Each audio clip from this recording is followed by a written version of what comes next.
Olá, queridos amigos, queridas amigas. Louvado seja o nome do Senhor Jesus. Que alegria de nós separarmos esse momento para nós estudarmos a palavra de Deus através da lição da escola sabatina, para nós obtermos assim conhecimento, para nós obtermos sabedoria e entendimento. Que todos tenham um feliz dia. Vamos à lição? E hoje, domingo 18 de maio de 2025, a lição 8 de hoje, ela tem como título Nosso Sumo Sacerdote. Deus pede para Moisés para que ele construísse um santuário, um tabernáculo idêntico ao que existe no céu, com medidas, com móveis, com os compartimentos idênticos ao existente no céu, para que ele pudesse colocar na mente do ser humano a promessa da vinda de um Salvador, onde Deus estaria ali habitando no meio daquele povo, que diz ali em Êxodo 25, versículos 8 e 9, e também versículo 40, com uma forma didática, de ensinar ao povo que o verdadeiro sacrifício, o verdadeiro Cordeiro de Deus, o Messias, ele viria logo. E o apóstolo João, no capítulo de Apocalipse, capítulo 11, versículo 19, ele tem uma visão do santuário celestial, onde assim houve trovões, raios, e onde o céu se abre e ele enxerga o templo de Deus. Ele vê o trono do Senhor, ele vê a arca da aliança, todos os seus móveis, e ele vê justamente Cristo no lugar santíssimo, como o sumo sacerdote verdadeiro nas mansões celestiais, naquele lugar santo. E a lição de hoje, baseada ali em Hebreus capítulo 9, versículos 11 até 15, aqui nos é apresentado Cristo como o verdadeiro sumo sacerdote que está no santuário celestial. Mas afinal, o que Cristo, como sumo sacerdote, ele está fazendo por nós? O apóstolo Paulo, aqui no livro de Hebreus, capítulo 9, ele menciona que o tabernáculo e o santuário terreno era apenas uma parábola, um símbolo que ilustrava a natureza transitória da antiga aliança, onde eles tinham um sumo sacerdote terreno, mas porém mortal. E agora é apresentado para Paulo como o verdadeiro sumo sacerdote, que ele está no santuário celestial para toda a eternidade, que é Cristo. E ele, Cristo, ele está como nosso advogado, nosso mediador entre os homens e Deus, que está intercedendo por todos nós para nos levar à salvação. E ele está no lugar santíssimo, lugar especial, onde os sumos sacerdotes do tabernáculo terreno, eles passavam do lugar santo para o lugar santíssimo para perdoar pecados. Porém agora nós temos o verdadeiro sumo sacerdote, que é Cristo, que ele realmente, através do seu sangue que jorrou na cruz do Calvário, é que ele realmente foi o verdadeiro Cordeiro de Deus que tira os pecados do mundo. E assim ele está cumprindo do tabernáculo. Ele, Jesus, se apresentou ao Deus Pai, o seu próprio sangue, em favor da humanidade, onde ele livrou a todos do pecado e da morte eterna. O santuário, ele não apresenta só símbolos, que nos ajudam a ver Jesus, a enxergar Jesus, mas por meio dele também nós podemos explorar as experiências pessoais que nós temos daqueles que compreenderam o que Deus desejava ensinar através dos seus serviços, né, nesse tabernáculo terreno. E assim nós podemos tirar lições para nós mesmos em nossa própria experiência que nós temos com o Senhor todos os dias. Moisés, que foi um homem consagrado, um homem escolhido por Deus para levar o povo do Egito para a Terra Prometida, ele, como líder, né, do povo de Israel, ele sobe ao Monte Sinai conforme ordens do Senhor, e lá ele recebe instruções bastante assim detalhadas para que ele construísse o tabernáculo terreno ou santuário terreno, que ele recebe essas orientações diretas de Deus ali no monte, onde ele mostra todo o projeto do tabernáculo santuário celestial. Porém, ali mesmo, Moisés recebe um alerta, uma exortação do Senhor que diz a ele: tenha o cuidado de fazer tudo segundo o modelo que foi lhe mostrado no monte, que está lá em Êxodo 25:40.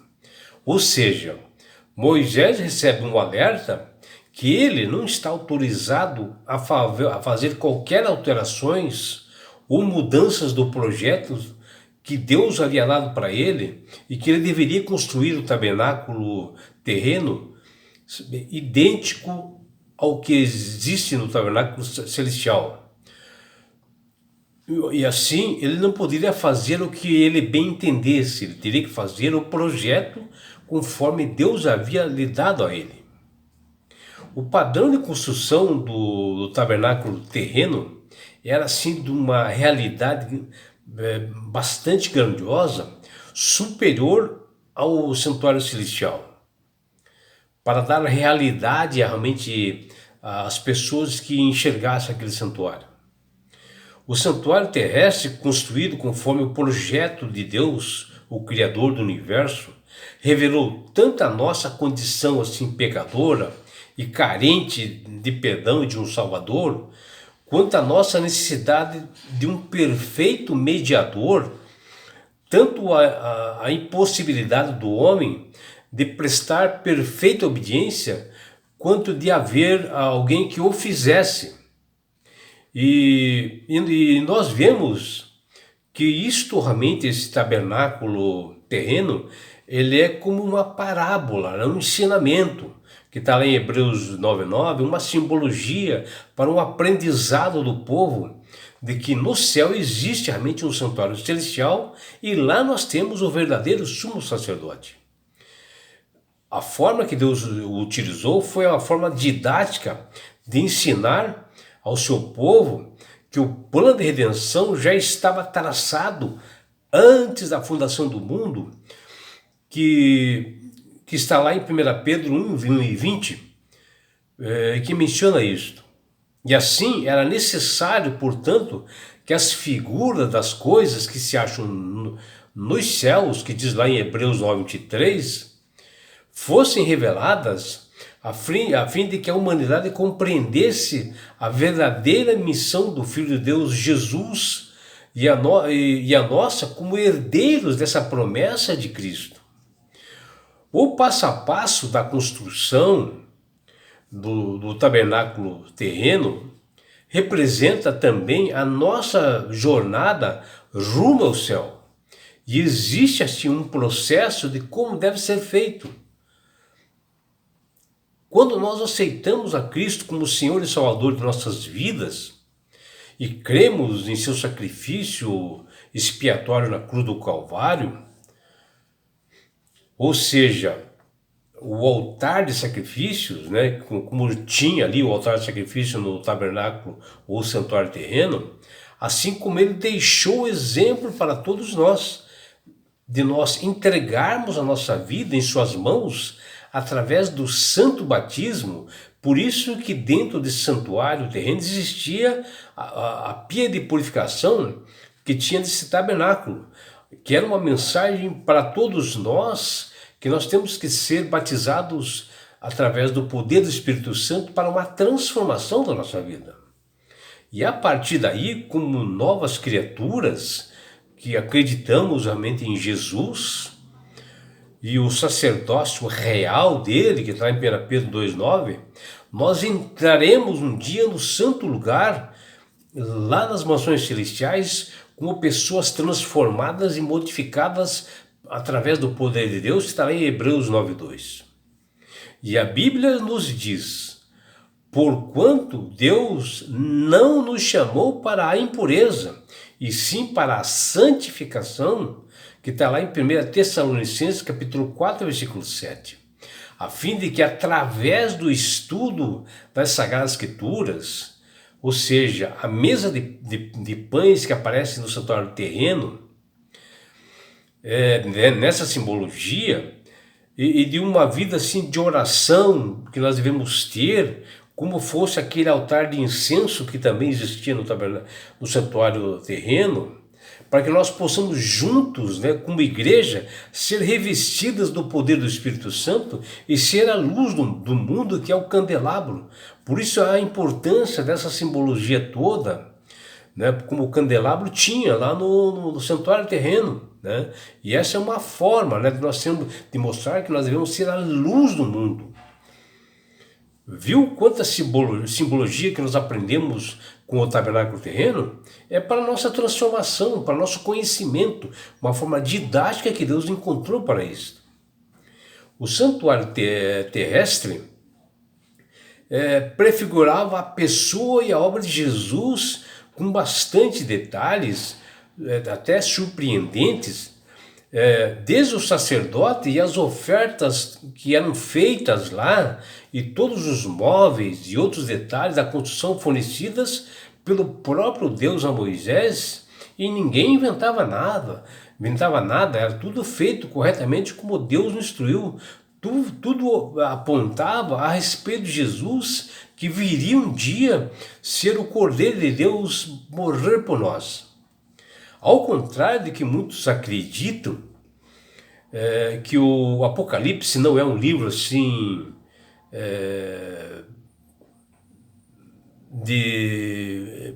às vezes acham que é muito complicado, é muito obscuro. Não, o Apocalipse é uma revelação de Jesus, e Apocalipse 1:1 diz isto, que Jesus está revelando como ele é, como ele vai se salvar, como nós devemos proceder. E por isso é feito tudo isso através de simbologia.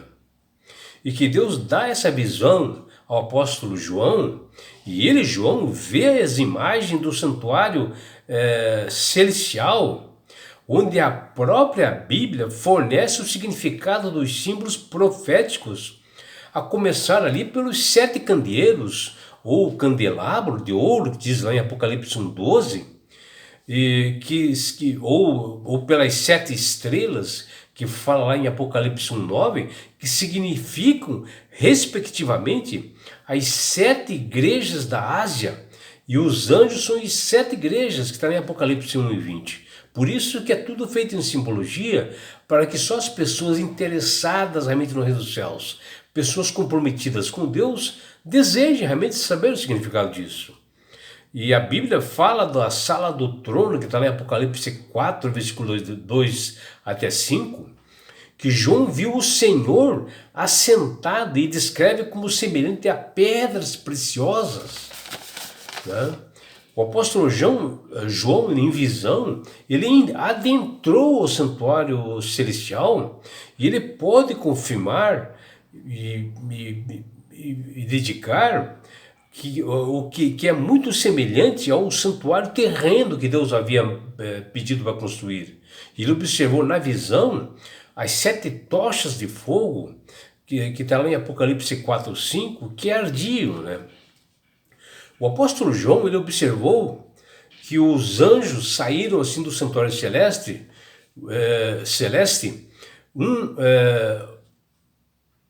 e ele viu assim um outro anjo que ficou em pé junto ao altar do santuário, com um incenso de ouro, com as orações dos santos, Apocalipse 8:3, ou seja, as orações que todos nós fazemos, ele viu chegando ao trono de Deus, está lá em Apocalipse 8:3, representando o ministério de intercessão de Cristo por todos nós, e que a sua obra intercessora ainda não havia cessado. E a Bíblia, ela é bem clara, confirmando a profecia de Daniel, que lá no lugar santíssimo do santuário de Deus, santuário celestial, que se acha no céu, onde fica a Arca da Aliança, que está lá em Apocalipse 11:19, e Jesus voltará com o poder e muita glória em breve, que está lá em Mateus 24:30, e a Bíblia menciona em outras referências, falando assim desse templo. Por isso, a necessidade de nós estudarmos diariamente, ler o Antigo Testamento, para nós compreendermos o santuário, sem as quais nós não poderíamos compreender o que o apóstolo João fala no livro do Apocalipse e suas visões. Por isso que nós sabemos hoje o que é realmente as coisas que João viu lá, porque está lá no Antigo Testamento. Aí nós sabemos o que é. E o próprio apóstolo Paulo menciona que as experiências com o povo de Israel ocorreu para servir como exemplo para nós hoje, onde foram mostradas várias advertências para que no fim dos tempos nós possamos utilizar e saber o que são essas simbologias que diz ali em 1 Coríntios 10:11. Muitas vezes nós olhamos para os relatos bíblicos, como histórias assim que estão longe ou bem distantes de um Deus que está assim também distante, onde até alguns falam, está lá no Antigo Testamento, eu quero saber as coisas que estão no Novo Testamento. E perdem esse privilégio, de ter um relacionamento íntimo com Deus. É um Deus assim que não muda, um Deus que dá realmente referências no Antigo Testamento para esclarecer o Novo Testamento, de um Deus que não muda, que fala lá em Malaquias 3:6, e que ele deseja, Deus, habitar entre nós. Por isso que nós devemos aprender a estudar os detalhes do Antigo Testamento, como Deus sempre quer e quer agir. Por exemplo, no livro de Salmos, nós encontramos uma verdade bastante importante para nós entendermos, sobre o nascimento do Messias, sobre a morte do Messias, sobre a vida de Jesus. Isso foi colocado bem antes, está nos Salmos. E também sobre a segunda vinda de Jesus que se aproxima. Como povo de Deus, nós devemos interagir pessoalmente com o templo do Senhor, com o santuário, lá no Antigo Testamento, para entendermos o Novo Testamento. E assim obtemos vislumbres de como Davi se envolvia e interagia com o santuário e seu serviço, e nós observaremos a reação espiritual do povo de Deus ao que o Messias faria por eles. Ou seja, morreria por todos nós na cruz do Calvário, e isso já foi apontado em profecias lá no Antigo Testamento. E é por isso, meu amigo e minha amiga, que Deus tem falado com todas as pessoas através do poder do Espírito Santo para aceitarem a Jesus como Salvador e Senhor da sua vida. Porque o próprio Jesus diz: eu sou o caminho, a verdade e a vida. Ninguém vai ao Pai senão por mim. Ou seja, a salvação é somente através dele, Jesus. Se você quer conversar com o Pai, você tem que interceder através de Jesus nas suas orações. Pedir realmente que o Deus Pai atenda seus pedidos. E não é realmente outra forma de obter a salvação, senão através de Jesus. Não existe outra salvação, não existe pontífice, não existe padre, não existe pastor, não existe ninguém, só Jesus pode ser realmente o intermediário, o mediador entre os homens e Deus. E quando você faz isso obedecendo seus estatutos e mandamentos, você passa a ser uma pessoa sábia, uma pessoa de entendimento, sabe manusear bem as Escrituras. E quando você faz isso com sinceridade de coração, você ganhará de Deus esse presente que chama-se salvação. E com isto, na grande volta de Jesus a este mundo, ele, Jesus, ele levará você, seus filhos, sua família, seus amigos e todos nós para as mansões celestiais. Um lugar, meu amigo, minha amiga, de onde lá não haverá mais morte, mais dores, mais aflições, não haverá mais perseguições. Você estará no céu. Você participará da grande bodas do Cordeiro de Jesus, do casamento de Cristo, o noivo e a sua igreja, a noiva, que somos nós. Estaremos unidos realmente nas mansões celestiais. E você, meu amigo, minha amiga, terá uma grande oportunidade de estar assim, ó, face a face com Jesus. Já imaginou? E sabe por que Deus quer fazer isto com você, meu amigo? Com você, minha amiga? Porque Jesus te ama. Abraços do seu amigo João Carlos Amorim.